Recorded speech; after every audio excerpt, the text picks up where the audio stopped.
What's up, everyone? How's it going? RobFuz here. It is again, we are packed to Pub Talk number 22. Hope everyone's doing good. Thank you so much for joining us.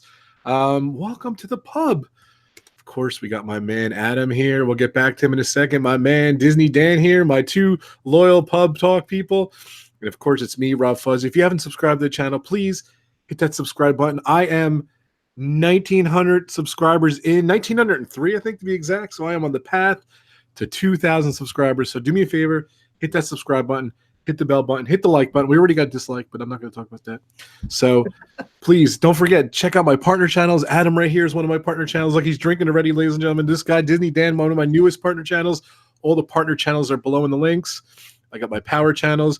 Don't forget, D&G Explorers are our sponsors. If we have any burps today, they are our burp sponsors. And just welcome to the pub. Well, I'm going to start with, I know what I always start with Adam. I'm going to start with Dan today. Welcome, Dan. How you doing, buddy? What's going on? Don't forget, this guy is so close to his hours for his monetization. Help this guy out. Watch his videos. Disney Dan, my man. I feel like you always start with me. No, I always think I start with Adam because it's funny because I think it's in alphabetical order. So Adam's on my left. On the live stream, it's to the right. I think. I don't know. It's weird. I don't know. I wondered why I was always in that corner. I always start like to the left, and he's always to the left because it's Adam with an A. So, but we're gonna go with Dan. I'm gonna start with Disney Dan. What's going on? Tell us about your channel, Dan. Tell us about life. Tell us what's going on. Tell us about that amazing video you posted today, which I love. Oh, yeah, that thing. Oh, yeah. So my name is Disney Dan. Hopefully most people know who I am. And my channel is, well, it's Disney related, hence the name. Yeah, it's spelled with a Z, not with an S, because, you know, life throws you curveballs. But yeah, no, it's all about Disney and Marvel and Star Wars. And today I posted a video. Well, I made a bit of a faux pas. I was doing so well, and I forgot to post a Disney Food Friday video today. So I was like, what can I do? What can I do? Well, I'm going to give you guys, in compensation of that, one of my favorite experiences from last year, where myself and Corey Meets World took down 10 Beverly shots in Club Cool last year. So I posted that today. Just did a little bit of editing and kind of said sorry for not posting a Disney Food Friday video this week. So I hope you guys really enjoyed the Beverly Challenge video I posted today. That was a lot of fun. Disney Fiasco tomorrow, episode 55?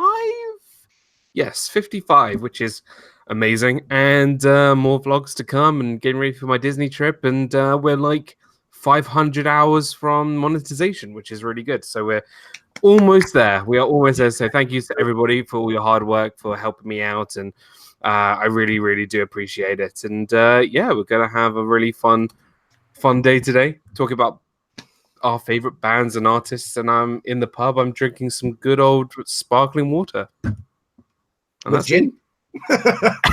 With gin? No. It's called Ashbeck English Natural Mineral Water. Minimal water. Minimal water is probably more likely. There's not much really in this. So it says naturally filtered through ancient rocks in the Eden Valley. Whatever that means.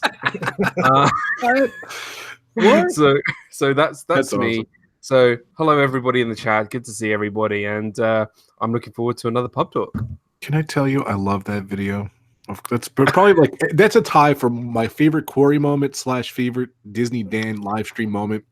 I told Dan I tweeted that thing out on every single thing I can imagine because I love that video. I love your channel, great partner channel. Love Corey's channel. You guys were just so funny. I want a rematch too. Speaking of that, in Florida, well, as most people know, I'm going out in August. Corey and I are planning on a bigger challenge, and we might involve some other guests, some other YouTubers.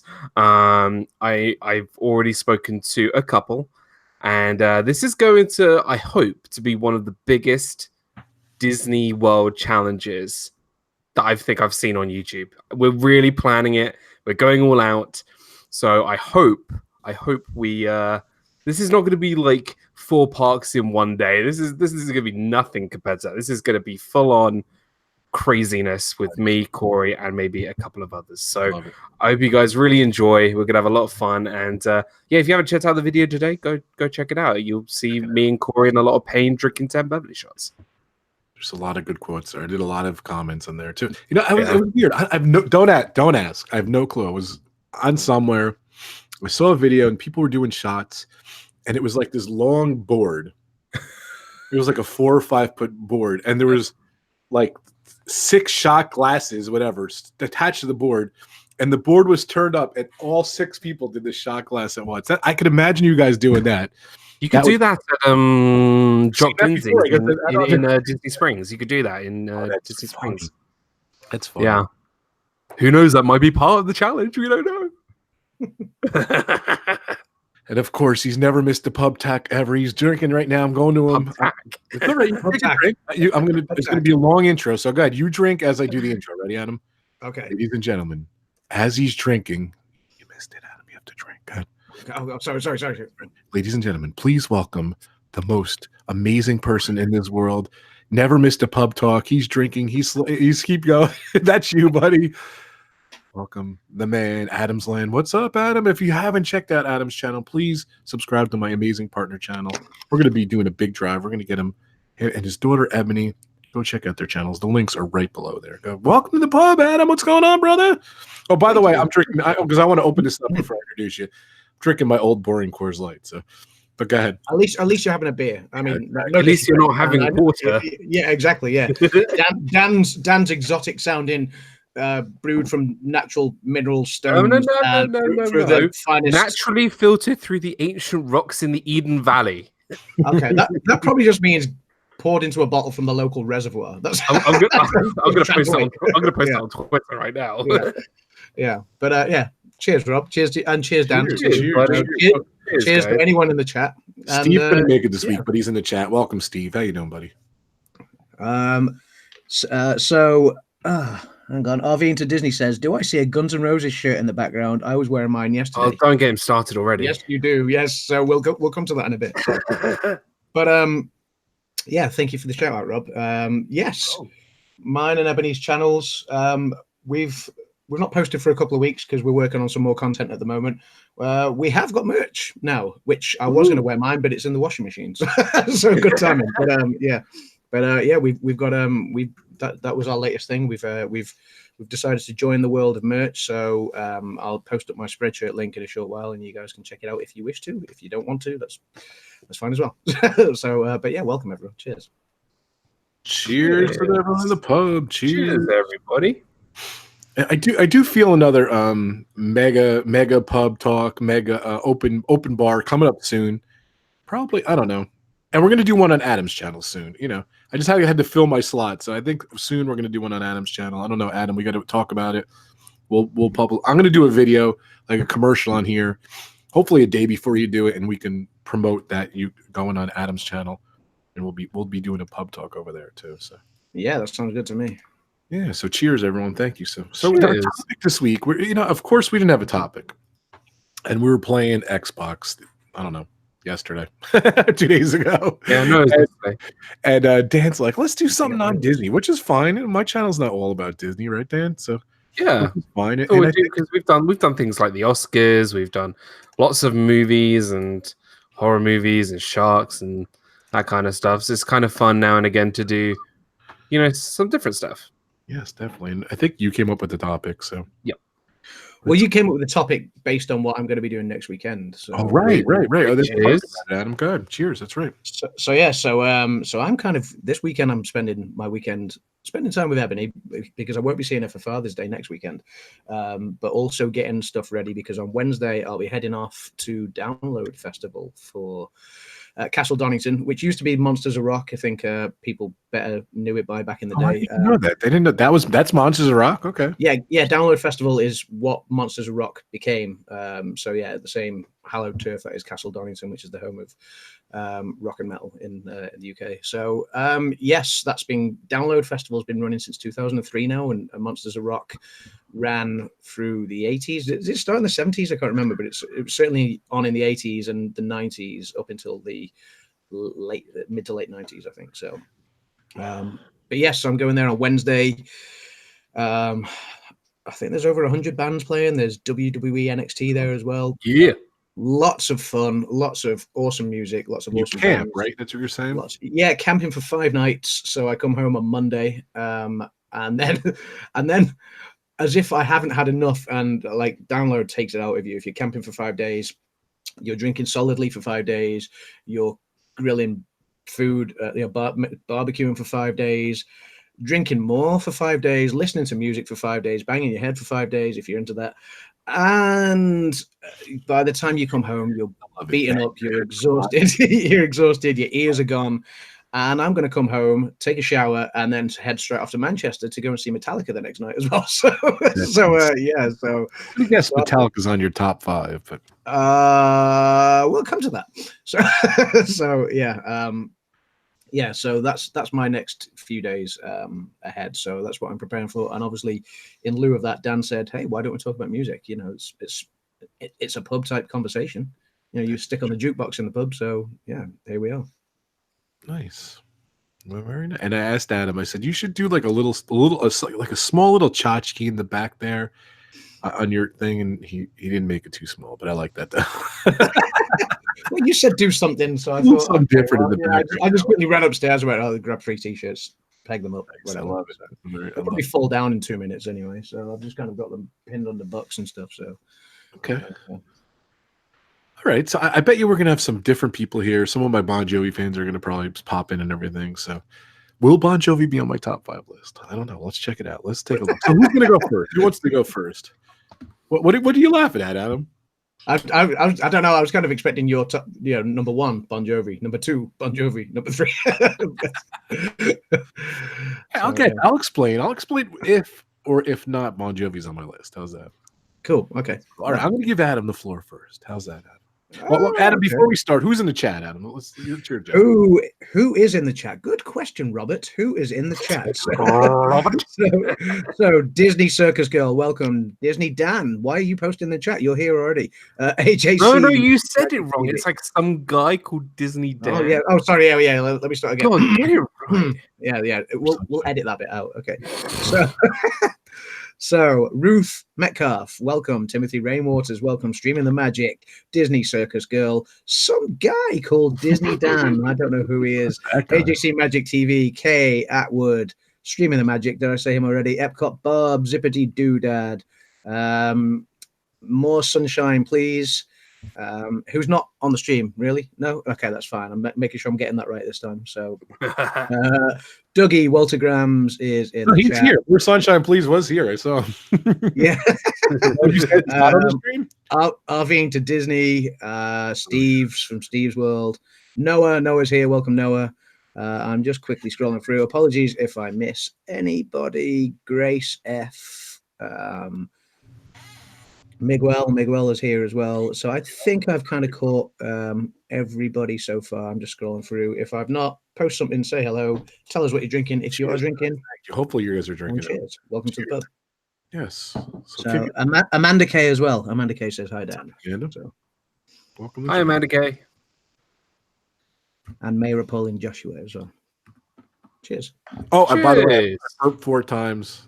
Thank you so much, D&G Explorers, for being the burp sponsorship. So 4 burps because I'm drinking beer. They get their money's worth on Pub Talk. They really like. If we slack other burping other times, when I drink Coors Light, I try to burp a lot. So just had to get. Oh, there goes Adam. I tell Adam, he gets mad. Do you get mad at me every time I see him take a shot or drink? Anyone could be talking. I'll just go to Adam as soon as I was in a mad rush, so I've only brought 1 beer out with me. So like I will need to nip to the bar in a few minutes to get another beer, maybe a whiskey as well or something. Nice. So it'd be rude not to. It's Pub Talk. So go ahead. I didn't do mine in any particular order. I just put my top 5. Yeah, do you know what? For me, picking a top 5 is very, very difficult. I mean, my top 2 I know, and I've always known who my top 2 favorite bands are, and I'll save them for last. I couldn't tell you which order they're in. They're probably both on a par with each other. But okay, if I was to, I don't know who my number 5 is. That's the thing. I could list my top 4 quite easily. Isn't that weird? So did Dan. We could have 4. We couldn't come up with 5. It's so funny. Yeah, it's weird. 3 of us, same room. Okay, so By I the way, guess we predicted your bands, by the way, before you you Yeah. predicted mine. me and Well, Dan. Well, I hope you've you have, kind of given 3 away behind you. So. I hope you have them written down so you can, like, you know, because I want to know if you, I would like I don't want you to be like, oh yeah, we predicted that one, like, and you could be, you know, like, lying. not that I would accuse you of lying, but you could be telling big fat lies. So no, no, I want to know who you think they are, but yeah, I don't know. So I guess my number 5, and this is a difficult one. So I'm going to say 2 bands here because I can't pick which one my 5th is. It would be between Iron Maiden or AC/DC. I'm surprised Iron Maiden's 5. You're doing it in order, right? Yeah. So yeah, from five to 1. I would probably lean more towards Maiden because I've seen them more times, but I want to include AC/DC in there, certainly as an honorable mention at least, because they're probably, especially at Download Festival, it's probably the best live set I've ever seen, the best show I've ever seen. So the last time I saw AC/DC, which was back in 2010, just that show will always stick out as one of the best festival moments, festival highlights for me in my life. So AC/DC will always have a fond kind of hold a fond place in my heart, but I think probably Maiden would be my number 5. So yeah. Okay. Nice. And I mean, Maiden put on a hell of a show. I've seen Maiden several times. I've lost count how many times I've seen them, but they're great musically. They never falter. They never do a bad show. And to watch the live show as well, it's a spectacle. It's always very aesthetically pleasing. So, yeah, I mean, I couldn't falter Iron Maiden. I love them. So, yeah. I think I saw Maiden at Radio City Music Hall, and I could tell you, it was like 30-something years ago. They put on a great show. I haven't seen them in a long time, but that's a good pick. And AC/DC I've never seen, but I do like them. I do admire them. Nice.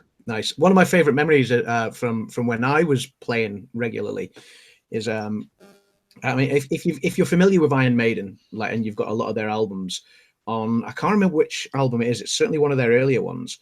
You'll see in the artwork on the album title a pub called the Ruskin Arms, which is the pub that Iron Maiden started playing in when they were, you know, starting out in the 70s, and it became a well-known gig venue for, you know, a small gig venue in the UK, and I got to play there with my old band back in 2000, Oh, cool. 2000, I want to say 2002, 3, 4, that sort of area. And we went to the Ruskin Arms, and we were headlining a show there, and the other bands had played, and we were up on stage. We were completely pumped, and the first song in, and we somehow managed, because I mean, I was playing in a very heavy, loud band at the time, and we somehow managed to blow the onstage monitors. So for the rest of the set, the 5 of us on stage couldn't hear each other at all. Yet we somehow managed to keep it together as well. Like, everyone that was on, you know, the other bands that we were touring with at the time told us that we actually were very, very tight and still kept it all together, which was impressive because I couldn't hear anything. I could only hear my own drums, and that was it. So it was, it was still, I don't know, it was really, really good fun. It's just knowing that I kind of went and played in Maiden's backyard as well on the Ruskin Arms stage where they started out. That was kind of it was a little nice feeling. So yeah, Maiden would be my number 5. That's awesome. Mr. Dan? Well, if you've ever been to Pub Talk before, you would Please know just- that. By the way.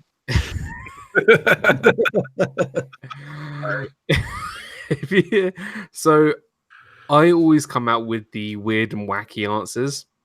I like to think outside the box because, like, there are answers that I feel like are better than some of my picks. Like, if I was to choose something like Queen, that would be like right near to the top of my list. But I'm not going to do that because I want to make it a little bit more interesting. Although I love Queen, I wanted to kind of be interesting with my picks.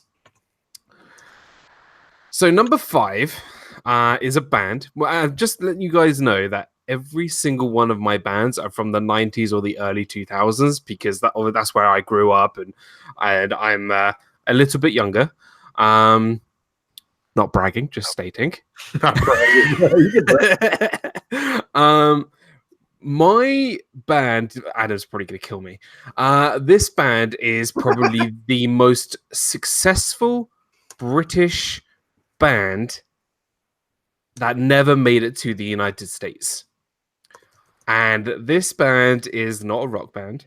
This band is what I call it's like angels singing, because they are just lively, charismatic, rhythmic, and that is a band called Take That. I knew you were going to say Take That. Then are you kidding me?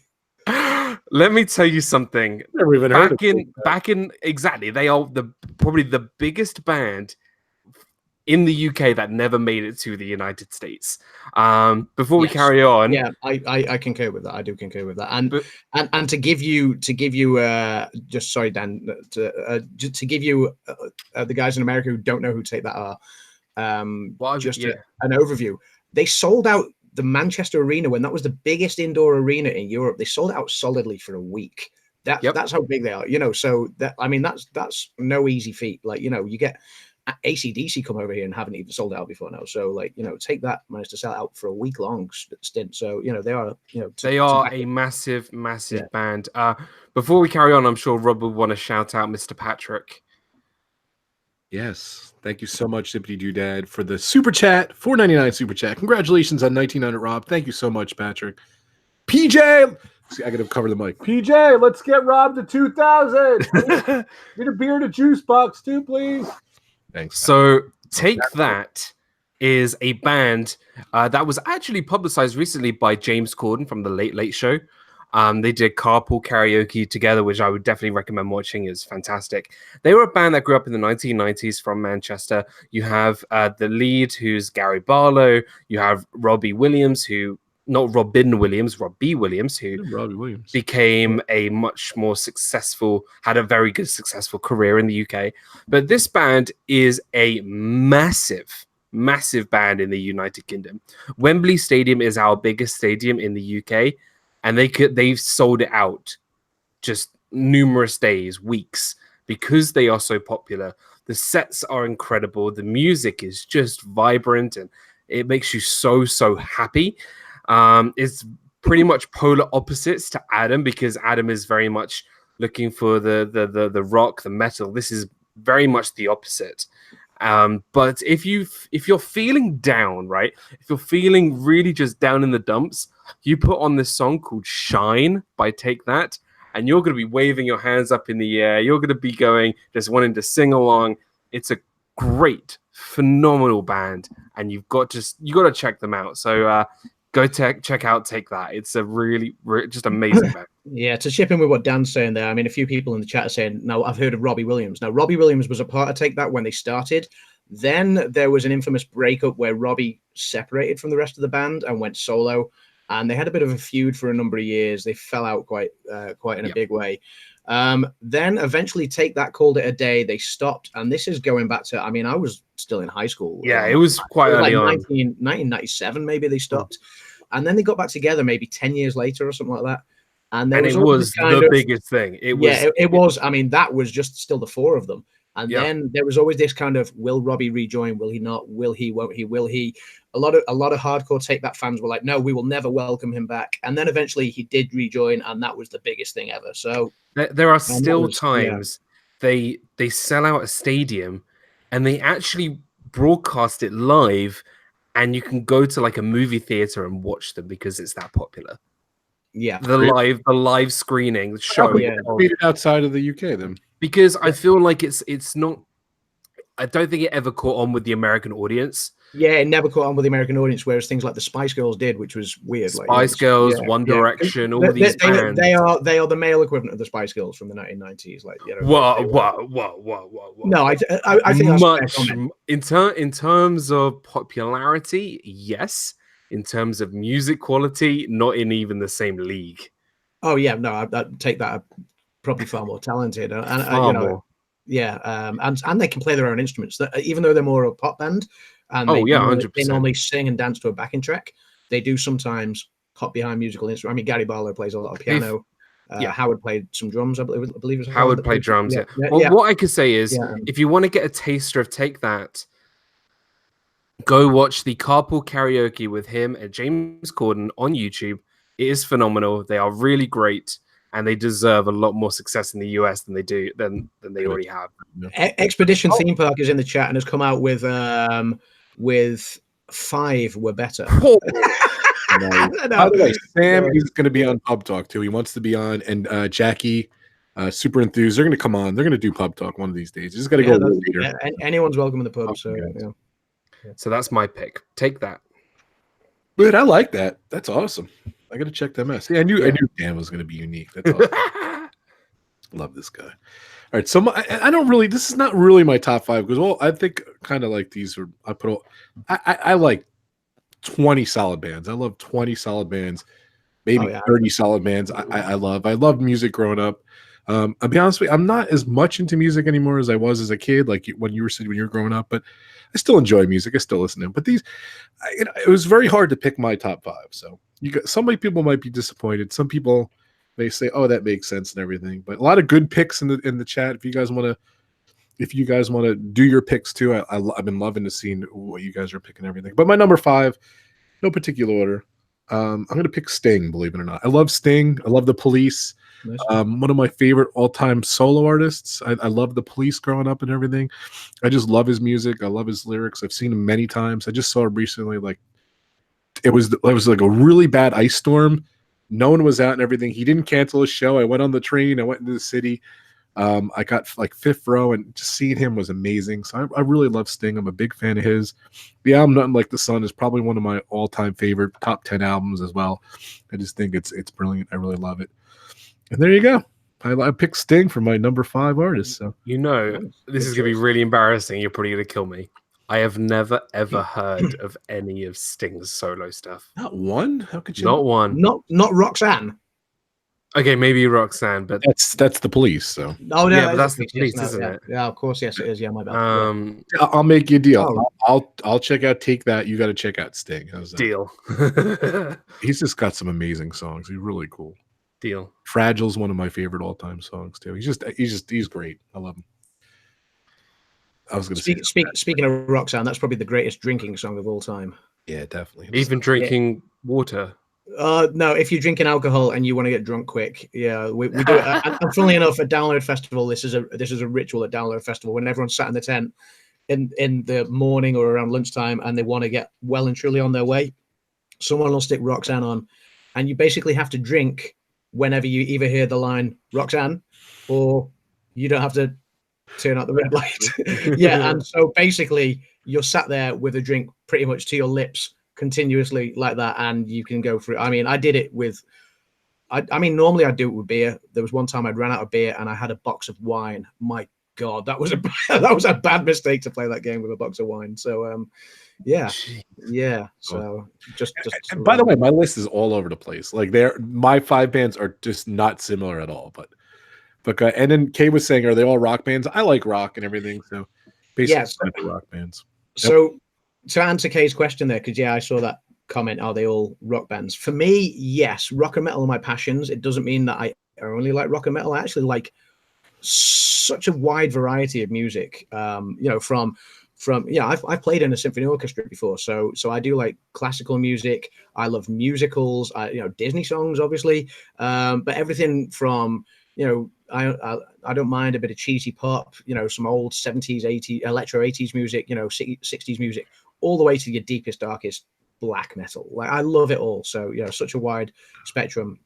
Rap, hip hop, you name it, I love it. So, but for me, my passions, because I'm a musician, are rock and metal, and because that's what I like to play mostly. So, and that's most of the bands I've played. That's what we predicted, by the way. Yeah, more metal. Go ahead, Adam. What's your number 4? Well, we're talking about metal, and we've been mentioning Download, and I was saying to Ruth that I'm going to be seeing Def Leppard a week tonight on the Friday night at Download, but on the Saturday, and the band I'm probably looking forward to the most on the Saturday is Slipknot, who are headlining. So Slipknot are headlining on the Saturday. Yes, love Slipknot. I've seen them probably maybe 10 or 11 times already. Again, like I was saying about Iron Maiden, just such an amazing, aesthetically pleasing show. It's a lot of people maybe don't like Slipknot because of the music. They find it too heavy. They don't like the masks. They find it intimidating and whatever. It's just a spectacle that they put on. Like, you can't stop. You can't take your eyes away from it, unless you're, so even when you're so caught up in the music, sorry, even when you're so caught up in the music, if you write down in the front and you're caught up jumping around in the mosh pits like with everyone else and stuff, you still just can't take your eyes off the stage. It's such an amazing spectacle and so energetic as well. Just the energy those guys have, and they don't stop. They're relentless for an hour and a half, 2 hours solidly, and it's just phenomenal. I can't say enough good things about them. And even though they're, a lot of people perceive them as, they are heavy metal and heavier than, some of your older metal bands, your Sabbaths, your Maidens, your Metallicas, whatever. They still are radio friendly. Corey Taylor is probably one of the best frontmen in the world. He's got a very heavy, gravelly vocal, but he's also got a fantastic singing voice. And so they incorporate all spectrums within their music, and phenomenal. So Slipknot is my number 4. Yeah, Slipknot is my number 4 too, but I changed Mulligan. I like Slipknot, but I'm not. I do. Oh yeah. Go ahead.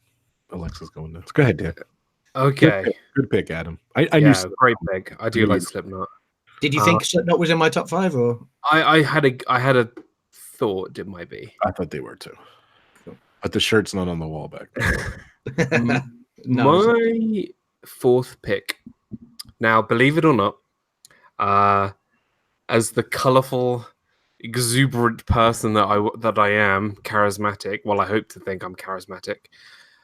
I used to be an emo back in the day, and I used to have my hair all the way down and emo like gothic. And it's a subgenre in the subgenre of goth in a way. And one of the biggest goth emo bands, which is probably one of the best bands I ever saw before they broke up, rest in peace, is My Chemical Romance. I love My Chemical Romance. I think they're just they really broke the mold of a different genre of rock. They really just changed it kind of was more of a poetic kind of rock than something like heavy metal or rock. It was kind of like there was sort of a story, there was sort of theater behind it, and it was meant to portray that dark, that aspect of it, and it just, the stories that My Chemical Romance told were amazing. I think Helena is one of the best music videos I think ever made. Welcome to the Black Parade, I think, is one of the best albums ever made. And I think Welcome to the Black Parade is a phenomenal song as well. And just even though they hadn't had a massive career, all 4 of their albums I think were very, very good. Their last album, Na Na Na Na Na Na Na Na Na, was a bit, it was okay. It just wasn't My Chemical Romance enough. But especially, I'm Not Okay or Helena or Welcome to the Black Parade albums, they were just amazing. And seeing them live, it was phenomenal. They were really charismatic. It was just a showstopper. And I really am so bummed that they're not together anymore, because they really were a genre of their own, especially during their time. There was no other real bands like them. So, I think they were a big standout and just a great band to listen to. They were an easy pathway band as well for a lot of kids growing up. So they were one of those sort of bridge pathway bands for kids to get into rock music. Sorry, My Chem were so easily accessible, and I think just a lot of kids could relate to them and to their songs, and just found their music catchy as well. Yeah. So they were such a great sort of pathway into finding other rock music. So I've seen My Chem before.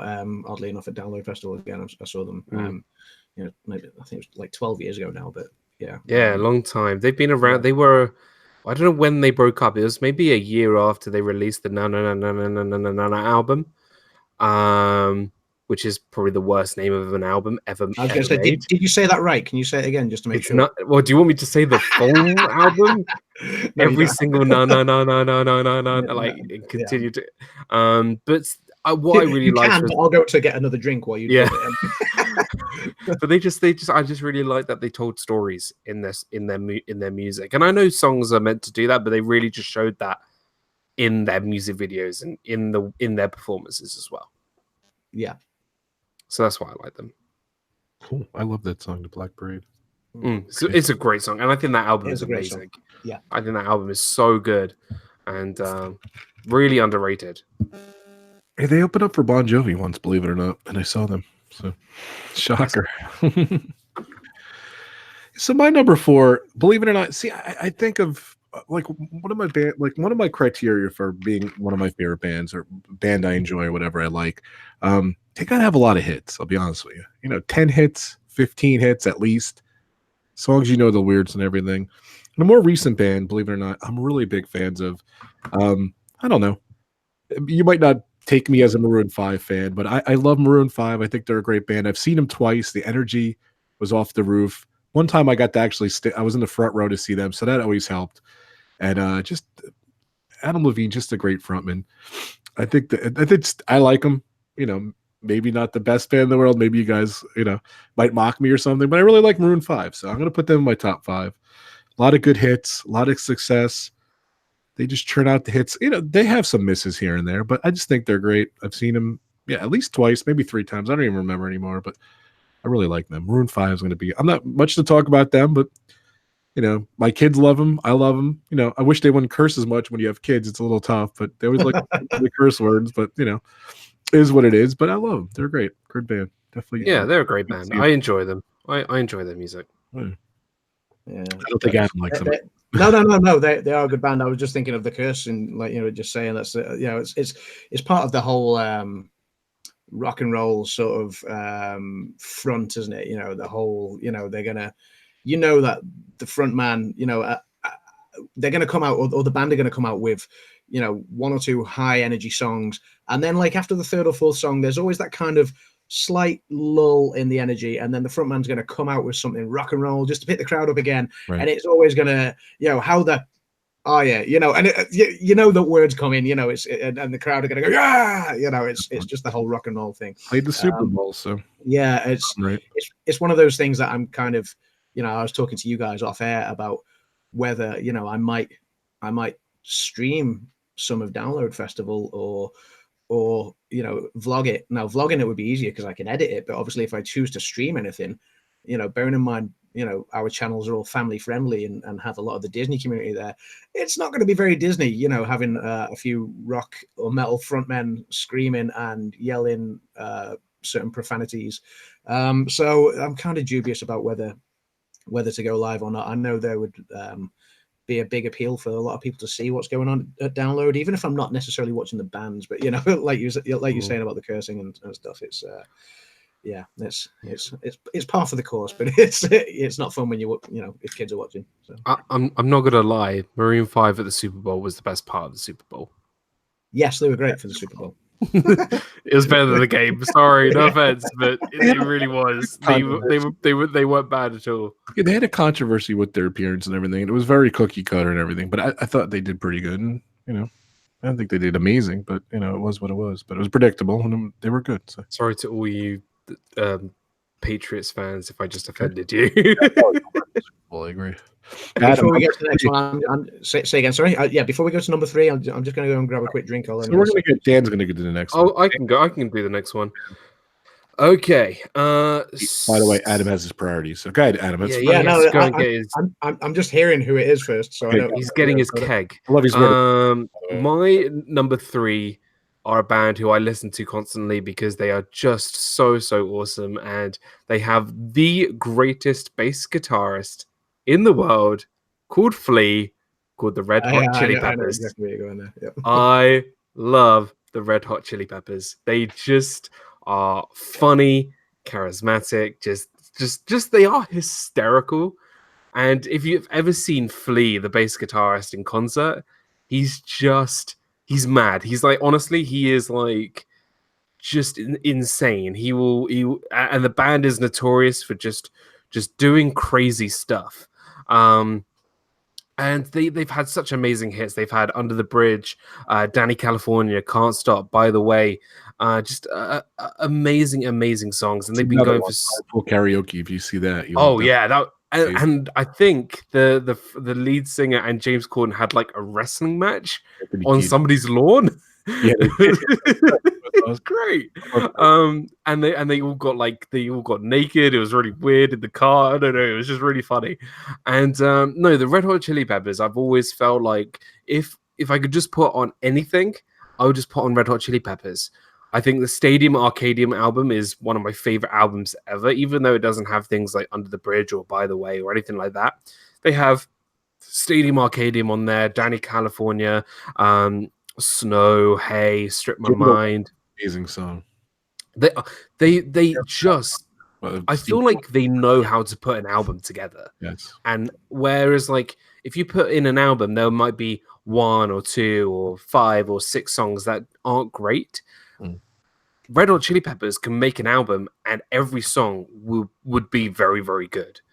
And yeah, just the bass guitarist alone, Flea, is just, in my opinion, he is the best bass guitarist definitely in the modern day. So that's my pick. I think the Red Hot Chili Peppers are phenomenal, and I can't say any more highly about the Red Hot Chili Peppers. They're a great band. I stopped liking their material after Californication, though. So okay, like they were great up to and including Californication for me. And I agree, like Flea is a fantastic bass player as well. I mean, Blood Sugar Sex Magic, fantastic album. Californication, I like. A lot of people don't like it. You know, that's a lot of people don't like Californication and onwards. I actually like Californication, but then it was the stuff that after that I stopped. See, I like their new albums, and a song called "Look Around," which was the first song from, oh gosh, what's the name of that album called? It's like a white album with a bug and a pill on it. "Look Around" is a great song, and it's one of their new ones. And they've always had just such great charisma, and I could just put on anything of theirs and just I could listen to them for hours. So yeah, I would definitely check out Red Hot Chili Peppers because they are for sure one of my favorites. Yeah, when I was at Rock in Rio, they stayed at my hotel, which is awesome. So I could see sick. Chad Smith, and I saw Flea walking around with his socks up to his knees. So yeah, just, he's mad.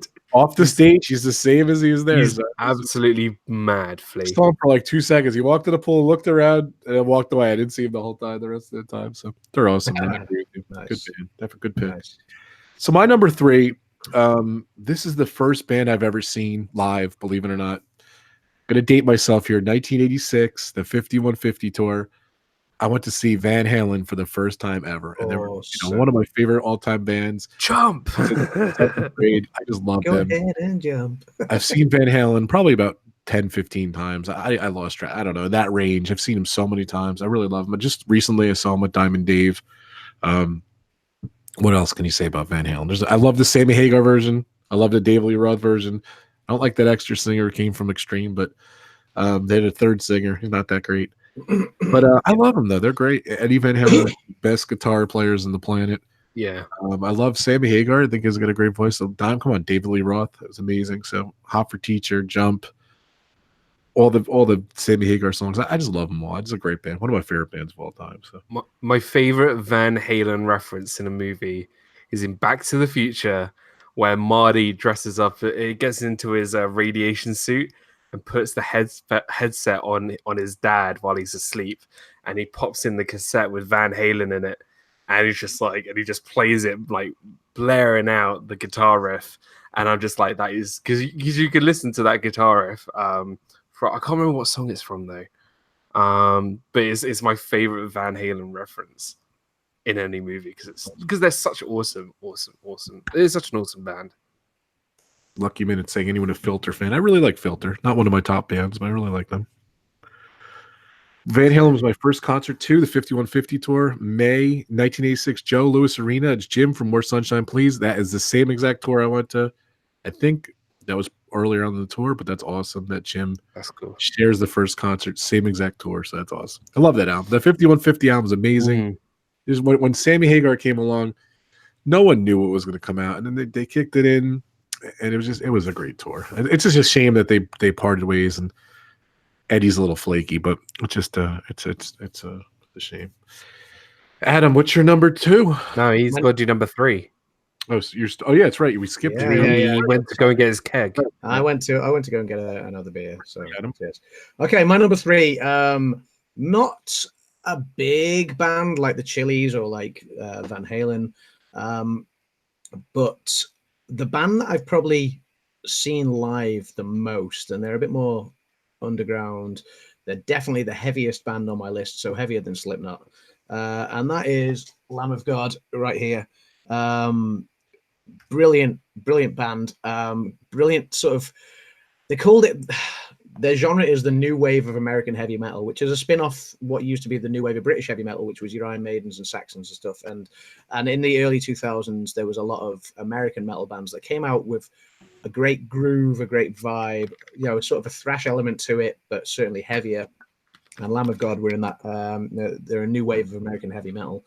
And they are fantastically technical, heavy, thrashy, amazing grooves. And they're also great people. I've been fortunate enough to meet the band back in 2007. They played the town that I was living in when I lived down south in the UK, and I was roadieing. Wait! Breaking news! You live down south? I lived down south for 9 years, dude. Yeah, so I went to university. Yeah. I'm sorry you went back up north. No, I'm not. the beer's cheaper. The fish and chips are better. Oh, don't. Life is better. No. Yeah. So, but yeah, yeah. So they played this small venue as a warm-up show to Download Festival in 2007, and I was roadieing for the support band that particular night. So I got to meet them, got to hang out with them, became good friends with them to the point now where wherever Lamb of God have come over to the UK, I've not, like, if they're doing, obviously if they're playing a festival, that's another thing, but whenever they're doing their own shows, I've never really had to pay to go and watch them. I've always been put on the guest list, had the access all areas passes, hung out with them on numerous occasions, and they're all lovely guys.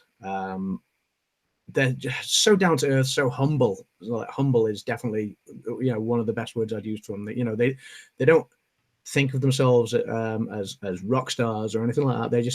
They're just 5 normal dudes, fortunate enough to do the job that they do, and they don't take it for granted by any stretch. And they just they write amazing music. That's obviously open to opinion, because obviously we all have our own opinions on music, and to my amazing is someone else's, oh my god, I can't listen to that, it just sounds like noise. I get that, but yeah, for me, my style of drumming is certainly, while I had other influences first, and I'll come into that later, like I would say my particular style of drumming is, if I was to look up to any other established drummer out there, it would certainly be Chris Adler from Lamb of God. So yeah, they're just a great band, very humble, very down to earth, and yeah, that's why I like them. Okay, nice. Yeah. All right, who goes here? So Adam going to go again now to get back in our pace. Number 2. I don't mind. So who wants to do 2? I can go 2, or do your 2. Yeah, do your 2, pal. Okay, so obviously we've got the t-shirt wall. So yeah, I didn't have a Slipknot. You said before I didn't have Slipknot. Then my Slipknot hoodie fell apart. You're gonna guess my number 2. Who do you think my number 2 is? Dude, the shirt's in the background. That's what I'm saying. So all right, yeah. So yes, my number 2 is Guns N' Roses. The band that, we were talking about Mike Hem before being that kind of bridgeway band for a lot of kids. For me, Guns N' Roses was that band that started me on my musical journey. And the reason being is because I am the youngest of 3 siblings. I've got 2 older sisters, and when I was a kid growing up, my sister was listening to 80s pop music, Wham, Aha, Bros, stuff like that. And so So that was kind of my musical upbringing, and until I was about 10 or 11 years old, and I was hanging out with some of my friends, and they were talking about Guns N' Roses, and I'd never heard of Guns N' Roses. I thought it was a film they were talking about, to be fair, to begin with. And then one of them had got the new album, which had just dropped at the time, which was Use Your Illusions 1 and 2, released on the same day, I think. And they played it, and it was this song that was Young. yeah, I was only 10 or 11, and it was, you know, and you didn't know Appetite at all? Yeah, and say again, sorry? Appetite at all? I heard Appetite after I'd heard Use Your Illusion, but so obviously, so I heard Use Your Illusion, and it was just loud, energetic rock music with a bit of profanity thrown in, which as a cheeky 11-year-old boy, I was kind of like, this is like nothing I've never heard before. And it shocked me to the core. I was like, this is completely different to everything my sister listens to.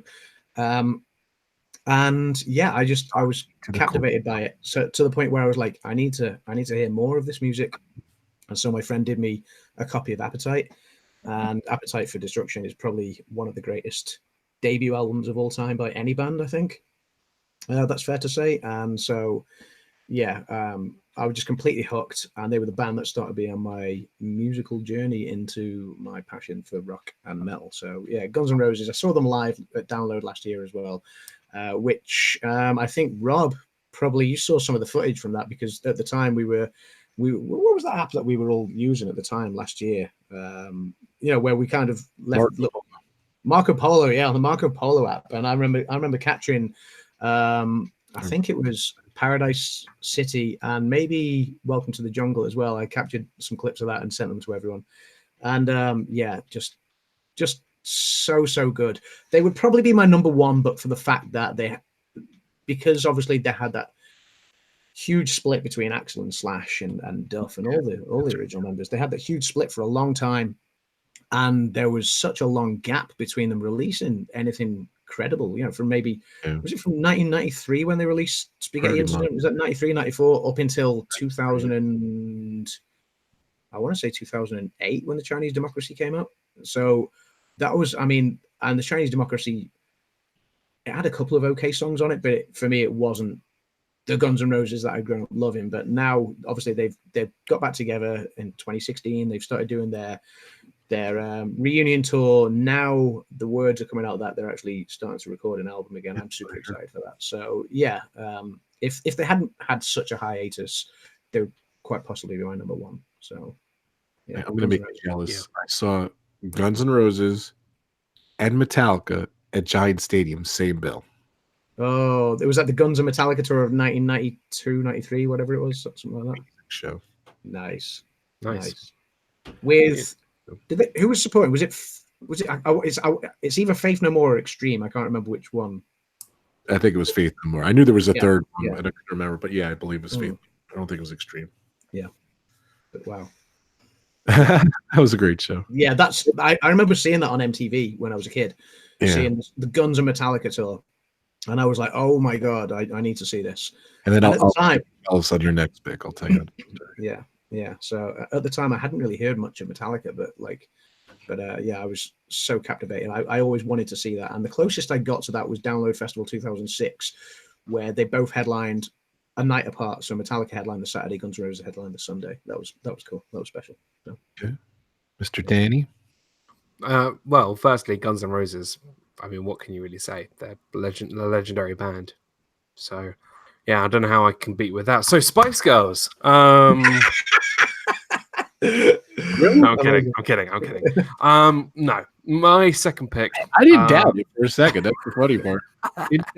I do love my cheesy music. If you want to be my lover. Sorry. They're touring in the UK at the moment. A few people like when I said, "Oh, I can't wait to go and see the some music in the next couple of weeks," and someone was like, "What, you going to Spice Girls?" I was, "No, I'm not going to Spice Girls." Yeah, my girlfriend's going, and I'm like, "Yeah, you can go without me." My second pick is, well, my number one is a band. So number two, it had to be an artist. My favorite artist of all time. This man is just, in my word, he's just a genius. He is, like all of my picks, like he's charismatic. He's as charismatic as you can get. He's crazy. I think I He's know who this is. no, you don't. He's actually maybe. He's just every time I listen to his music, I smile, and really because of every single one of his songs is just so happy and smiley. Does And his that's name it. begin with an E? No. No. Oh, okay, fair enough. This person is Stevie Wonder. Ah, okay. I love In a Stevie million years, I Wonder. didn't think you were picking Stevie Wonder. I No, love. I thought he was going for Elton John then. So No, it's yeah. no. Elton John is one of my honorable mentions, but Stevie Wonder is that there is no one song of his that is depressing. It's every one of his songs just makes you smile, makes you just so happy, and it just brings that like joy. Like I could listen to things like Sir Duke, Superstition, Signed, Sealed, Delivered, For Once in My Life, Uptight, like all these great songs that just so like they're just so great, and like I've always wanted.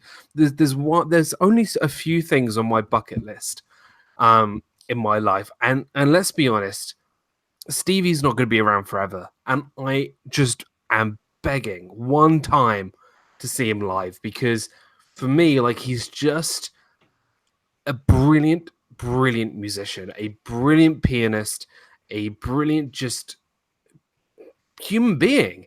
He just has that sort of crazy, like you don't understand what's going on in his head.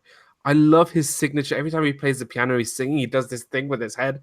It's great. Like it's just You're gonna do yes. Like he's just like look. I know Stevie Wonder is not like that's my Stevie. like everybody's favorite. I'm but impressed, Dan. I'm impressed. That's a good pick. I just love Stevie. He's great, and he's also really funny. So Yeah, he's just an awesome guy. yeah, he's runaway tour strip forever. It would be great to do a runaway tour trip with him. oh just man, just yeah, he just hands down one of my favorite. He is my favorite artist of all time. Wow. Nice. So yeah, That's a good choice. That's a good choice. My number two, again, no real order, because my number one is not, my favorite all time band. My number two band in my top 5 list is the Beatles. I don't know how you cannot put the Beatles in your top 5 list of anyone. Again, I could rattle off 20 hit songs, just like you did with Stevie Wonder, Dan. That was a great pick, by the way. I love Stevie Wonder too. He's awesome. Great pick. But the Beatles, unbelievable. I've seen Love a few times. Such a great Cirque du Soleil. Again, Paul McCartney too is a solo artist. I love him. He's on my honorable mention list. But I love the Beatles. What more can you say about the Beatles? I'm going to say phenomenal, and obviously you've had obviously the best-selling band of all time. Yeah, they're on my honorable mentions, and perhaps they would have been higher than that, but for the fact that I never lived through their career, I guess. and I think that's the issue with me because he's like. I compare the Beatles to the film The Wizard of Oz. They are masterpieces of their field. Like they are, you wouldn't have the music industry without the Beatles. You wouldn't have the Wizard of Oz. You wouldn't have movie theater magic without the Wizard of Oz. But I never like them. I respect what they did to the business, and I respect what they did to every single artist band that came after them. But I never enjoyed their music just because it never clicked to me. I didn't grow up with them. Okay. Like my dad, he is like the biggest Beatles fan there is, but I just never like. I respect what they do and what they've done, but I'm surprised. I never Stevie Wonder. Why wouldn't you put the Beatles in there? You know what I mean? Yeah. I don't know. It was just something I just like. I would always listen to bands like The Who instead, or Queen. So yeah, that was just that. That's I know I'm going to get a lot of hate for this, but at least I feel like I do respect what they've done to the business because I don't think music nowadays would be anything without the Beatles. Definitely not. I mean, Ozzy Osbourne's already said that his influence was the Beatles, and without so without the Beatles, you wouldn't have had Ozzy's influence, and probably wouldn't have had Black Sabbath. Certainly not the Sabbath that we knew anyway. Without Sabbath spawned an entire genre, which was heavy metal, really. So Sabbath was the godfathers of that. So yeah, the music spectrum may look very different if especially in the UK, because most massive bands came from the UK. The Who, Zeppelin, Stones. All the everything pretty much came from here, and the Beatles were the ones who influenced all these amazing bands. So I think that was an obvious choice, Rob. Really wonderful choice. Yeah, if you got to see Love. If you're ever in Vegas, go see Love. You definitely get an appreciation for them. You're right, though. It is, they break up in the early 70s, and they broke up at Disney. Yeah, I love that story. At the Polynesian resort. He signed the paperwork there. Yeah. But I'm very amazed. That show's amazing. So that's, of course, there's a lot of other things. I saw Paul McCartney live. He was incredible. He's just an icon. So, all right, go ahead. Is this number one now, guys? Number one. I'm pretty much no both of yours. Does it begin with an M? No. Yeah, of course. Yeah. It's Michael Jackson. No, it's Metallica, obviously. Sticking with my rock and metal theme. They were the next band I got into, and they were the band that inspired me to start. I already played the drums, but I'd never heard a band use a double bass pedal. I don't know what's going on. I thought you were trying to like squish a fly or something. Yeah, I was like, what is this awful noise in my ear? So there was like, there's a song called One that Metallica did. Great song. And there's a bit in it where it breaks down where you've just got Lars Ulrich, the drummer, using his double bass pedals kind of in a digga-digga-digga-da, and it's kind of, I'd never heard a band do that before, like, sort of, and the guitars then started following his feet with their guitar riff. Yeah. And they made that famous, that double drum. Yeah, and it was just, I was like, what is this? I literally went out the next day, bought a double bass pedal, and I sat there for weeks on my kit learning how to do that sort of digga-digga-digga-da, and it's so exhausting, but I mean, I mastered it eventually, but it was so tiring. But that, for me, I mean, it's a band that took 80s thrash metal, well, they started the 80s thrash metal scene, really, and it was a protest almost against the sort of glam hair rock that was about at the time. Your Motley Crues and your Poisons and bands like that. They were like, we don't like this kind of glamorous LA scene that was going on in rock music. They wanted to make it dirty and heavy and fast and loud, and then they've taken that element, and then they can also write the most melodic, beautiful songs as well. Nothing else matters. They do stuff with orchestras too. Yes, the symphony orchestra shows, which are phenomenal. I so wish I'd got to see that when I was, when they did that in 1999. I so wish I'd got to see that live. So there's not much they can't do, and I know they're slightly controversial because they've had their controversial moments over the years. Their arguments with Napster and court cases and stuff with Napster. They've had tragedies. Cliff Burton dying on the tour bus, unfortunately, when it rolled over in Europe. The almost fall apart of the band when James Hetfield went into rehab in 2003 and Jason Newsted left at the same time, and they were just, the band did so well to come back, and they are the biggest heavy metal band on the planet. They are, I believe, only the second biggest selling band of all time to the Beatles, which for a heavy metal band that started out in this kind of underground thrash scene in the 1980s is quite a phenomenal feat. There's their live shows again. I was talking about the live spectacle before. I've seen Metallica 11 or 12 times now, and I'm going to be seeing them again straight after Download Festival next week on the 18th of June. Their shows with the laser lights that they have, with the pyrotechnics that they have. Sometimes they'll do, if they're in an indoor arena, they'll put their stage in the round and have the crowd all around them.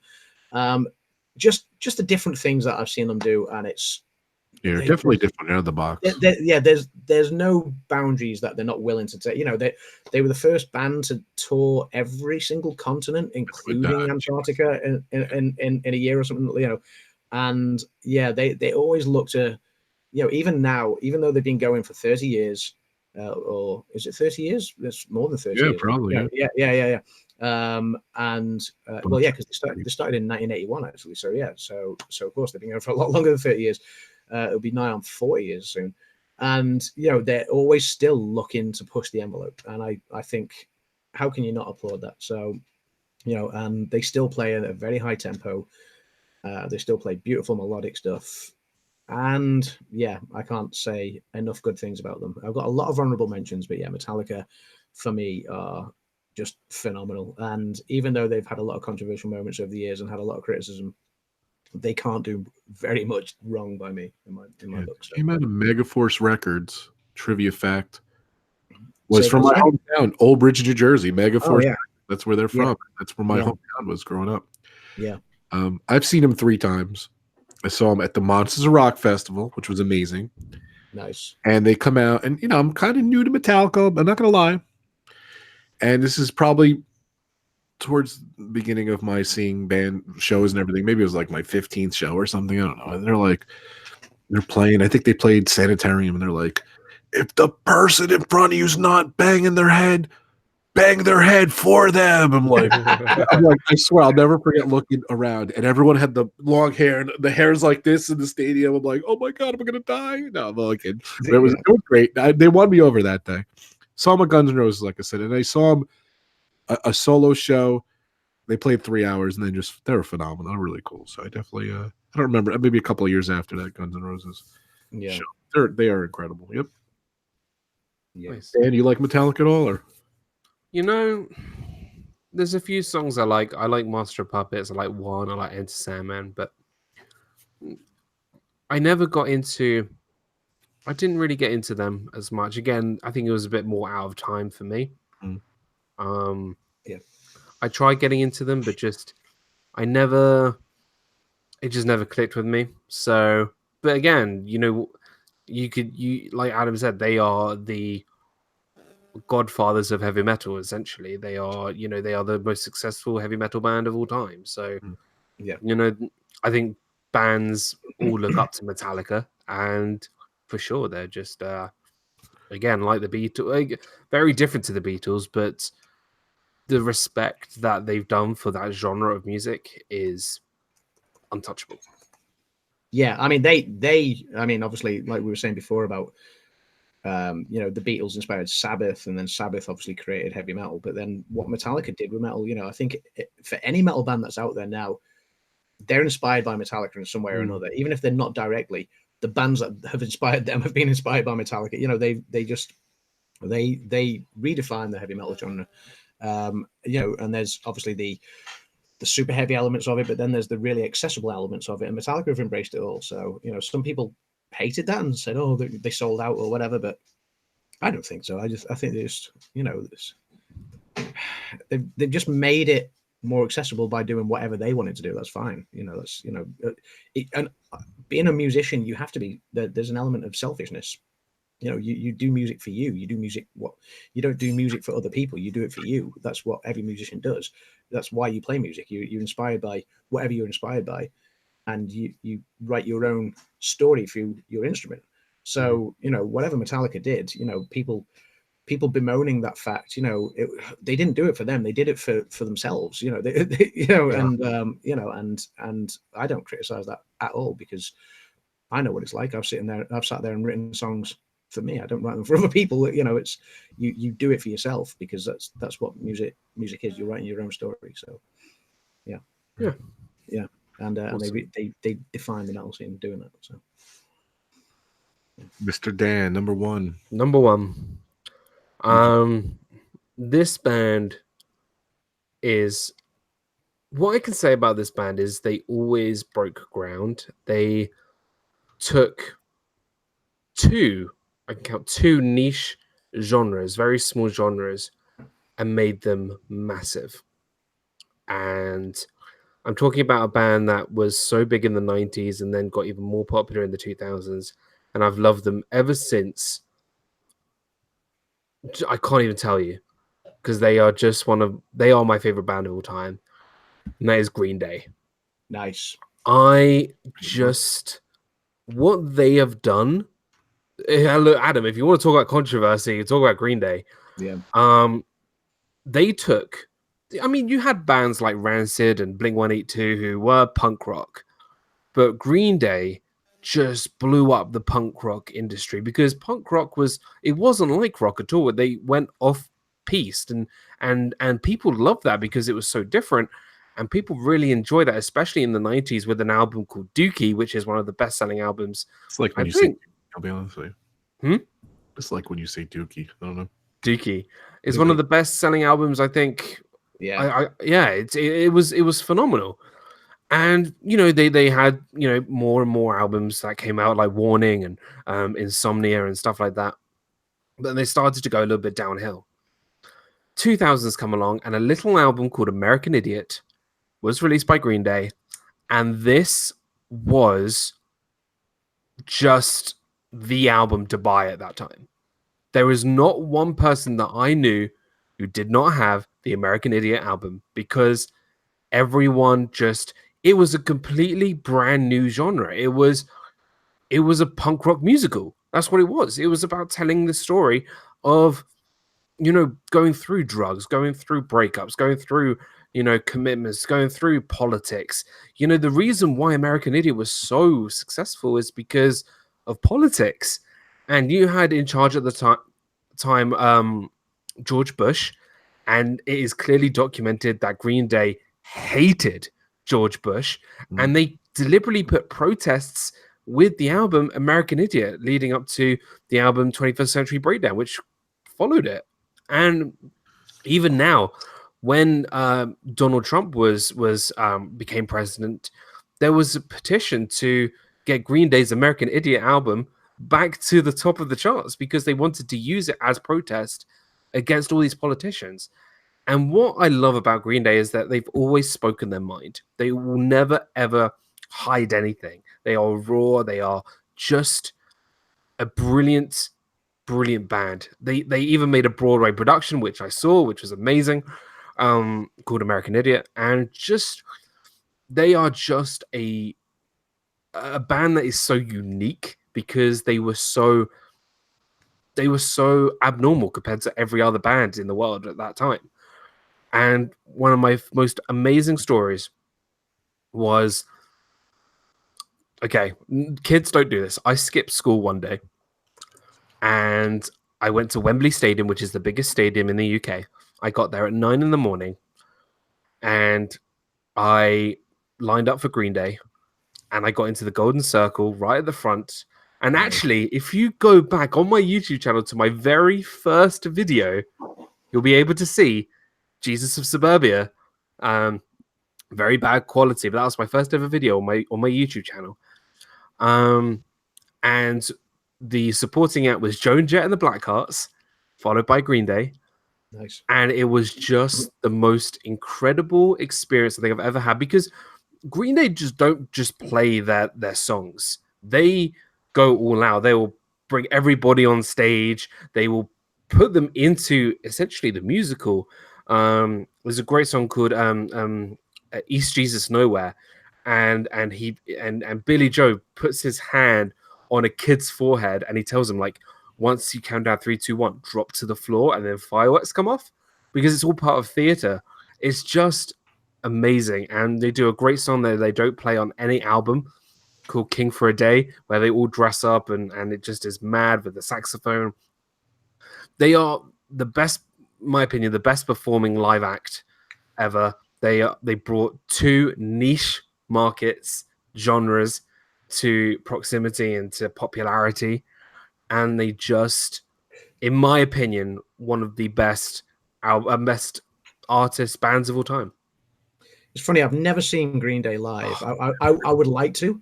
They are just, I mean, there's no other experience like it. Of all the punk bands out there of the modern era, I'm not talking like the older punk bands like your Sex Pistols and and Misfits and bands like that. But I'm talking about like the modern era punk bands.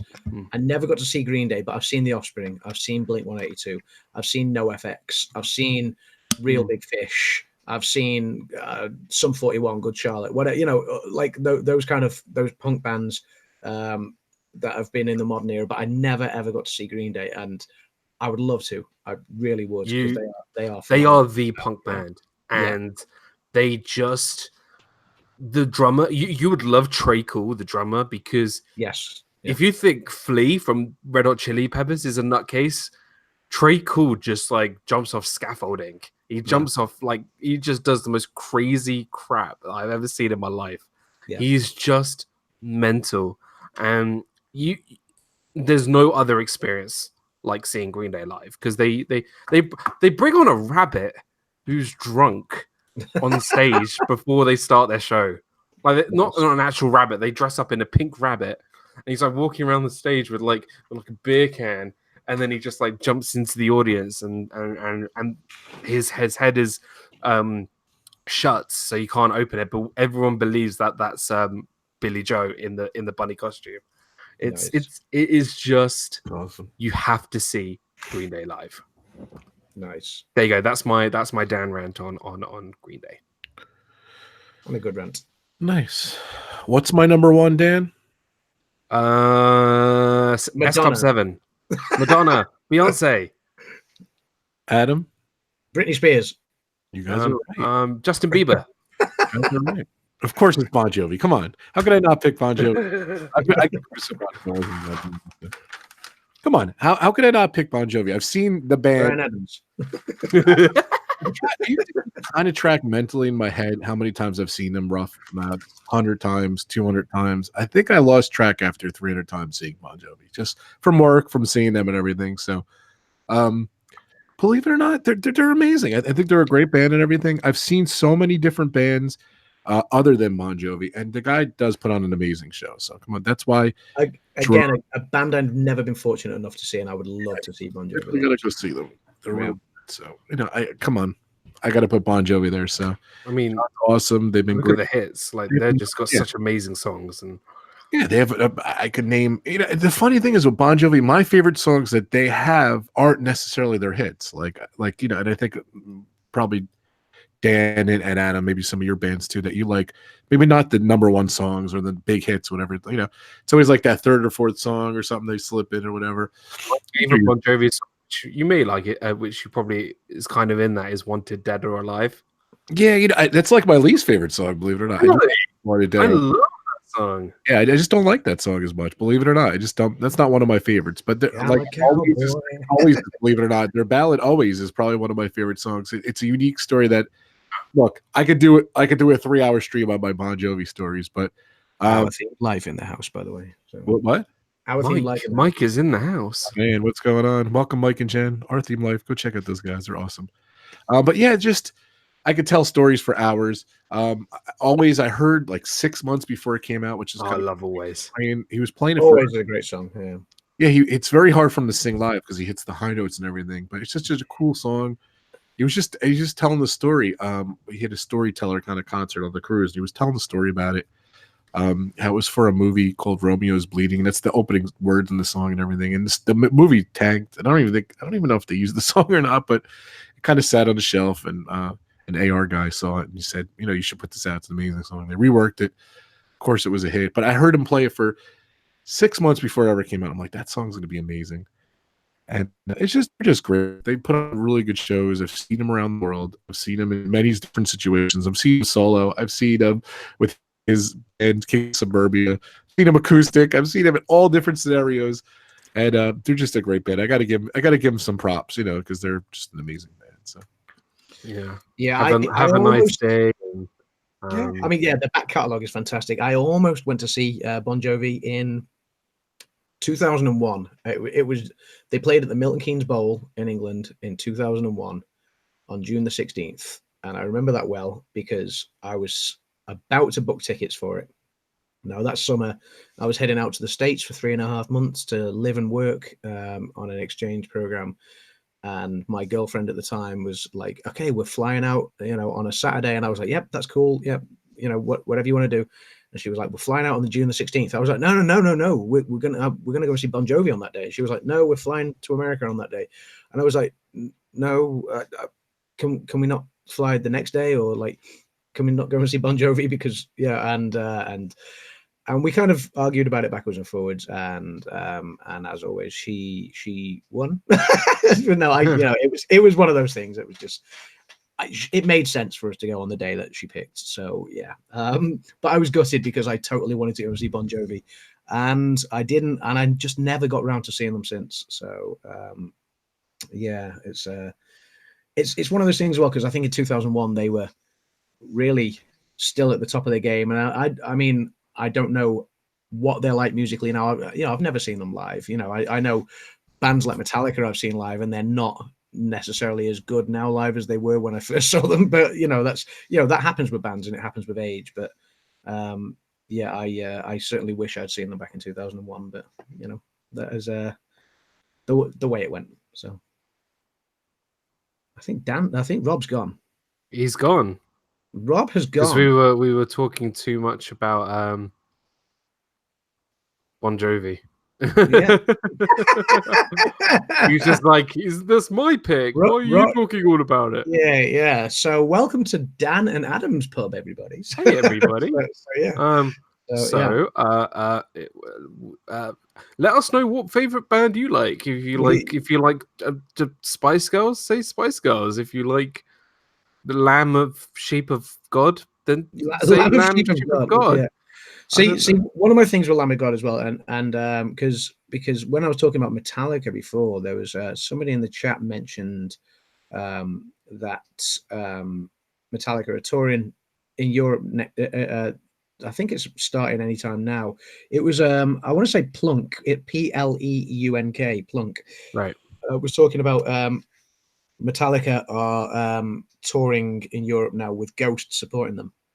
Now, the way one of the ways I became friends with the guys from Lamb of God was, or stayed friends with the guys from Lamb of God, was I made really, really good friends with their drum tech at the time, a guy called Mikey B, and he's worked for so many different bands. Lamb of God was one, Mastodon, the Deftones. He worked for Vinnie Paul, who drummed for Pantera in his band Hell Yeah. He's worked for, I think he worked for Britney Spears' drummer at one point as well. He's worked for so many different bands, like a lot of rock and metal bands, but a lot of pop bands as well.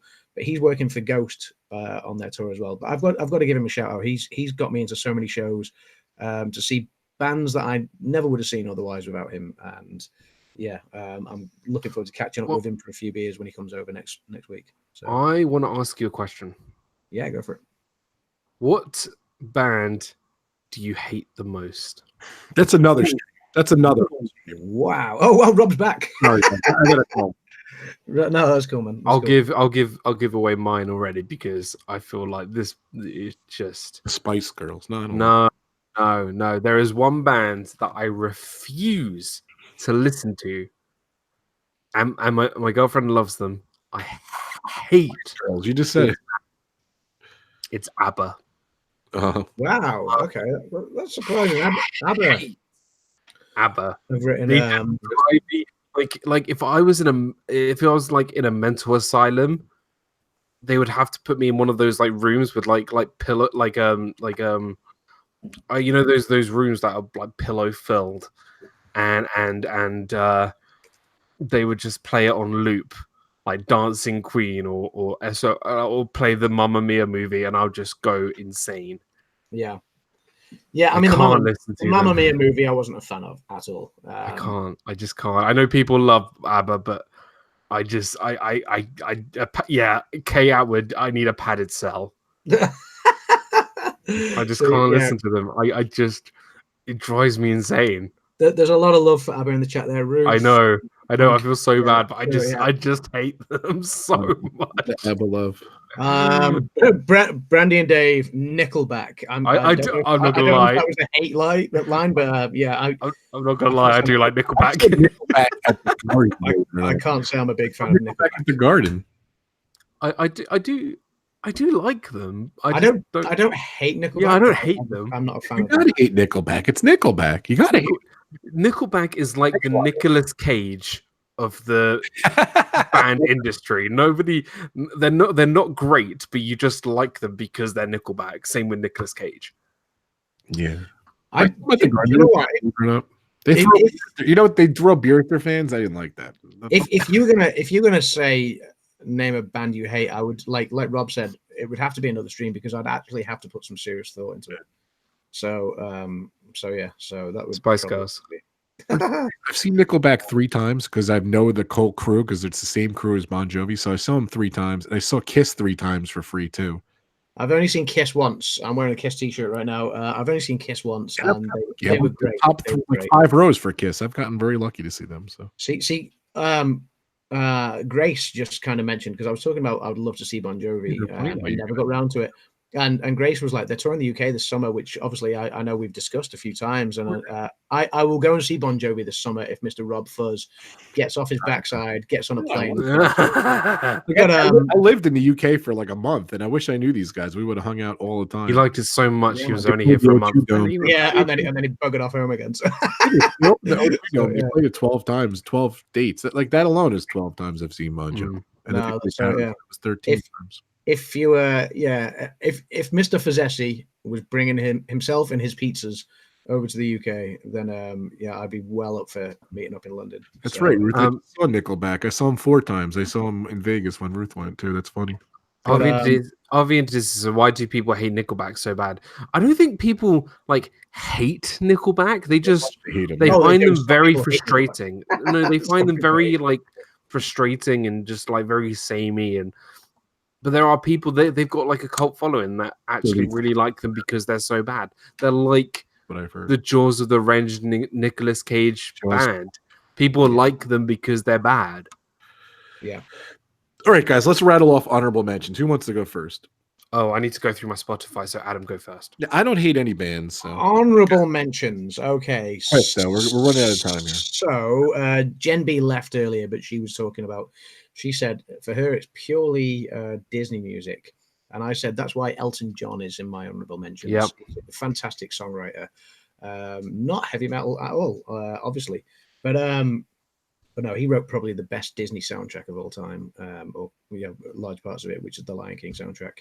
Soundtrack. And yeah, Elton John has just got so many amazing songs. That's why I thought when Dan was saying charismatic songs earlier, charismatic artist earlier, that's why I said there's bigger with an E. I was thinking Elton John. So yeah, Elton John for a rap or hip hop artist or group, I would have to go with the Insane Clown Posse. You know, a little bit underground, but they are fantastic. Okay. They have brought me so much joy over the years listening to them. So yeah, who else? Bryan Adams. Funnily enough, I've played in. There was a few mentions of Bryan Adams in the chat earlier. I used to play in a Bryan Adams tribute band. So there's a lot of breaking. Dan, you notice that? A lot of breaking Adam news today. Yeah, no, I used to drum in a Bryan Adams tribute band. Whoa. Rewind that. You played in a Bryan Adams cover band? Yeah, I played it. Yeah, so I went from playing in a very extreme heavy metal band to when I relocated back north. I was like, okay, I just left the bands that I'd been doing for years down south, and I relocated north. And there was a guy that I used to be in a Metallica covers band with when I was young, and that was my first proper band, like this Metallica covers band. And he was now in this Bryan Adams tribute band, and he was like, dude, we need a new bassist. I was like, so why are you asking me? I'm not a bassist, because he was drumming for them at the time, but he could. This is like one of my best friends. He can play anything. You ask him, he can play lead guitar, rhythm guitar, he can sing, he can play keyboards, he can play bass, he can play. He can produce, he can do anything. Literally, he puts his mind to it and he does it. And he was drumming for this band at the time, and he was like, we need a bass player. And I was like, okay, I don't play bass. And he was like, no, I'm going to play bass, which then means we need a drummer. And so I ended up stepping in and doing this Bryan Adams tribute band. And we did a lot of awesome shows.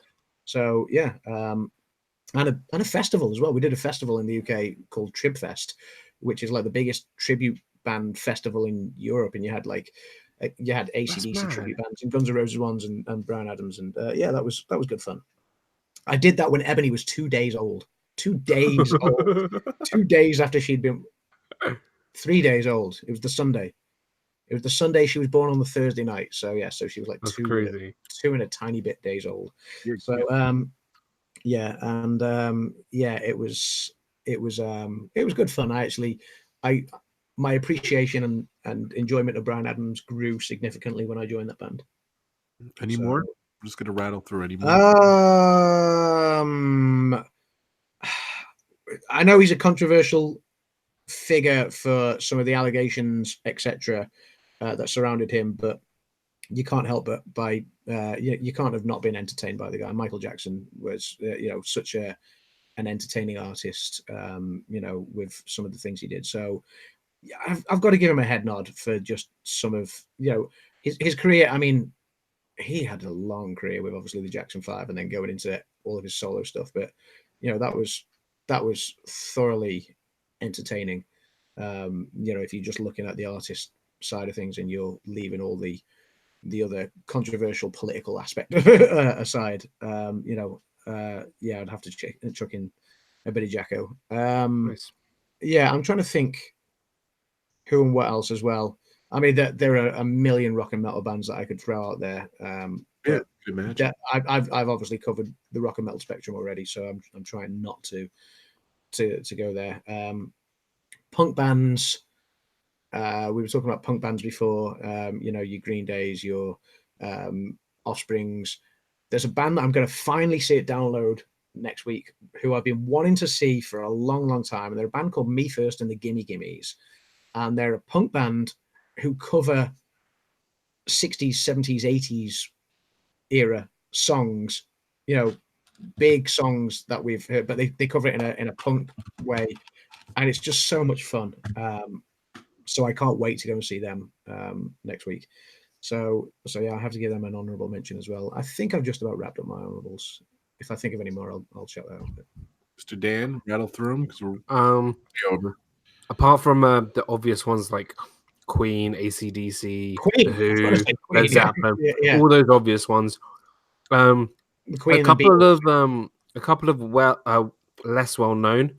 A big British band back in the early 2000s called Busted. I grew up with Busted. They just were my childhood. McFly were better. Oh, they're busted all the way. Frank Turner, which is like an English folk artist. He's brilliant. And a beatbox rapper, which is he really isn't a rapper. He's just very melodic. Called Matasiyahu. From New York. He's a great artist. And then some well-knowns, 30 Seconds to Mars, Elton John, Bowling for Soup, Foo Fighters, and Michael Jackson was also on my list as well. So that's my honorable mentions. But yeah, excluding the obvious classic rock guys, because I love all of them. Dan's a human jukebox. When we were playing Xbox or anything, he always playing music and everything. So he had a hard time with his list. I was shocked, to be honest with you. What was Stevie Wonder? Yeah, it was awesome. And I'm shocked that you were in a Bryan Adams cover band, to be honest with you, but that's awesome. That's Adam, not me. I took Adam when I said it to him. So awesome. But that's a live stream in itself right there. So right, here's my list. I'm rattling off. Probably number 6 would probably be U2 on my list. I really like U2. I've seen him a million times. Paul McCartney, I mentioned before. I love Daughtry. I think he's an amazing songwriter. Daughtry's probably like number 7 or 8.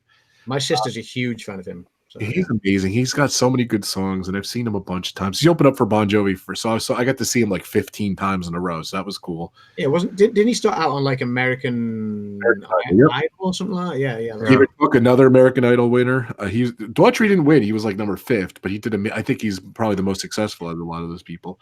David Cook, another American Idol person. He's really cool. My wife and I really like him. We've seen him a bunch of times. Eagles and Don Henley. I love Don Henley. We did Eagles Runaway Tour Trips and Eagles. I love those guys. Gwen Stefani. There's a lot of female. Nice. but I didn't put a lot on my list for some reason. I don't know. Phil Collins, Genesis. I love Phil Collins. I just saw him recently. He's probably in my top 10 at least too. Amazing singer, amazing hits. He just got a lot of songs. Genesis again, I really love them. I grew up REM. I really love them. I was in a big REM thing growing up. Really like Tears for Fears. I got to see them open up. I've never seen Tears for Fears. I finally got to see them in Rock in Rio. They opened up for Bon Jovi, which is great. Well, that was the same with Bill. I don't know if they necessarily opened up. But I got to eat dinner with them, and I got to have drinks with them, and I got to meet the band and everything. They were really cool. Love Tears for Fears. Tonic, I just saw on the cruise. I love Tonic. Cheap Trick, I love. You like Cheap Trick, Adam? At all? I don't mind Cheap Trick. Yeah, I don't mind Cheap Trick. Guys, Fall Out Boy. They were at the hotel. Yeah. Dan was listening to Fall Out Boy the other night. I love Fall Out Boy. With Red Hot Chili Peppers, Aerosmith, Red Hot Chili Peppers, yes, and Tears for Fears. They were all at the hotel. I love them all. So they were at the same hotel at Rock in Rio with me. Nice. I really like, believe it or not, Fall Out Boy. I was saying Foo Fighters are on my list as well. Dimitri a lot. John Mayer, Imagine Dragons. I love In Excess growing up. Elton John, of course. Stevie Wonder's was on my list too. Yeah. Rolling Stones and Queen. That's on my list. I love all those bands. So they're probably in my top 30. So, and artists. So I rattled them all off. We could be here. I'm going to throw 3 more into the mix. All 2 for comedy element and just 1 just for happy times. Tenacious D, brilliant. Oh, really? Yeah. Tenacious D for comedy. Oh, really? Richard Cheese for comedy as well. It's the best lounge jazz I've ever heard. Where they cover heavy metal in lounge jazz. It's amazing. It's just so relaxed and so good. And I've seen Richard Cheese live, and it's hilarious as well. And then a band from Tennessee called Hayseed Dixie as well, which is they're like a bluegrass hillbilly style kind of banjo guitar band. They cover AC/DC, Black Sabbath, and all sorts of other, maybe that's why I like them so much, because they cover songs that I'm familiar with, but in this really kind of bluegrass hillbilly style way. It's so much fun. So yeah, Hayseed Dixie as well. There's a lot of these bands I want you guys to send me. I want to just watch Take That, and your life will be sorted. Don't laugh. They're great. I don't disagree with you. I'm not a boy band pop fan, which is what Take That are. They're a boy band. But they are where you're coming from. They are so successful at what they do. They are so successful at what they do, and you can't knock it. I have to agree with that. So. Someday. Dan's not doing it justice. Dan, if you wanted people to try it out, yeah. Anyone else, Dan, you want to add before we get out of here? We didn't talk about that, but it's not a band. Disney Dan the musical. Disney Dan the musical, yeah. Just me eating food. No, it's not Oliver. It's Disney Dan. Very nice. Food, glorious food. That's your theme song. That is my. Well, there you go. My new theme song to my YouTube channel. There we go. Very cool. An hour and 45 minutes in the pub. This is a long one. It was cool. I knew it was going to go long. Dan, talk about your channel. Please, everyone subscribe to Disney Dan. He's awesome. If you could post a link, guys, in the stream. So Disney Dan on YouTube and on Twitter and on Instagram. Again, apologies for no Disney Food Friday this week, but I put out one of my favorite things that happened last year with me and Corey Meets World, where we did 10 Beverly shots at Club Court in Epcot, which was just amazing. And it was so much fun. Really, really funny video. Go check it out. And Disney Fiasco tomorrow, 7 p.m. Eastern Standard Time. Can you tell us, or? I would tell you the topic, but I don't know it yet. Okay. It's when you say Rob, it's a surprise. I cannot tell you. Rob, it's a surprise. More vlogs to come and getting stuff sorted for my Disney trip in 72 days. So it's gonna be so much fun. I'm probably gonna do actually a live stream of when I book my fast passes. So that's gonna be fun as well. And so that was that's my channel. We are, I think, around 500 hours away from being monetized. So please just help me out, and we'll be there. And go check out the channel. It's a lot of fun. And if you like food and Disney and Marvel and Star Wars and food, check it out. Great partner channel. When are you making your fast passes? I was asking, sorry. Well, it will be in 12 days' time. Okay. Cool. Yeah. Mr. Adam. Welcome to Adamland. So yeah. The links are below, by the way. So yeah, just anything that's fun that I enjoy doing. Mostly theme parks. It's not strictly limited to theme parks. Days out with my daughter. It's just capturing and making memories that me and Ebony go and share and do together. So a lot of theme parks, a lot of Disney trips, and Alton Towers in the UK, Blackpool, days out to North Wales. We do a few discussions as well, discussing our favorite attractions, and I'm going to branch out and do a bit more stuff as well. I've got some more ideas bubbling because I want to start putting more content out there and covering stuff that's maybe not being done by everyone else. So I'm working on a few things right now. So stay tuned. I'd love to see you vlog the Download Festival, not necessarily the acts or whatever, but just the whole experience. Sounds amazing. Yes, yeah, I'm looking to capture some stuff there. So yeah, stay tuned.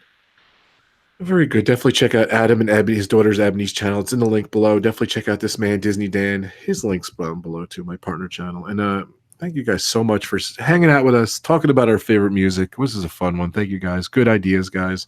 Enjoy the Download Festival. Enjoy Metallica. Enjoy Bon Jovi if you get to go. So hopefully you get to go. Yeah. Thank you guys so much. If you haven't subscribed to the channel, please hit subscribe. Hit that notification bell. Hit the like button. Comment below. Let me know if you were here. And thank you so much to all my partner channels. My sponsor, DG Explorers. The burp count today was 8. I couldn't even, we're talking so much, I didn't even get to talk. 8 burps came out of this. You guys burp at all? I think I did with my naturally filtered through ancient rocks in the Eden Valley water. We'll leave it at 8. So that's cool. Thank you guys so much. Next week's Frankie Friday. Tune in 4:30 next Friday. And I got some other my trip video from my cruise. My Bon Jovi cruise is coming out soon. I did a thing on the Osmo Pocket. I filmed that. I got a couple new videos in the can, so hopefully they'll be coming out soon. Just gonna finish editing them. I've been doing a lot of drone photography. It's so exciting. So I was on a drone shoot today. Maybe I could do a vlog on a drone. It's a lot of fun. So thank you guys so much. Have a great weekend. Thank you so much, Adam. Enjoy Download Festival. Thank you, buddy. Thank you very much. Can't wait. Thank you, buddy. Have a great weekend, Dan. Take care, buddy. Yeah. Forget Disney Fiasco tomorrow, 7:00 Eastern time. Mm-hmm. Surprise subject. It'll be there. Go check it out. We're going to all, and then of course my channel and Adam's channels and Ebony's channels. Go check them all out. We're going to go over to live. Resort TV 1 is dual streaming. They're at Galaxy's Edge and Magic Kingdom. They're doing a coast-to-coast stream. Magic Kingdom. Link. What did I say? Magic Kingdom? What? You said Maggie. Like the Maggie Kingdom. Magic Kingdom. Yeah. I'm so excited. The Magic Kingdom is a dual stream. Go over to Resort TV 1 now. Tell them RobFuz sent you. Tell them we were in the pub. Tell them Pub Talk sent you. Go over there. Tell them the pub has just kicked out. Sorry, yeah. There you go. Put That's what you need. I'm going to put RobFuz sent me. Hold on. I just put RobFuz. All right, there we go. Okay, guys, thank you so much. I just put it in there. We're going over to Resort TV 1. Thank you guys so much. Have a great weekend. Take care. Bye. Thanks, guys. Bye, everyone. Cheers. See ya.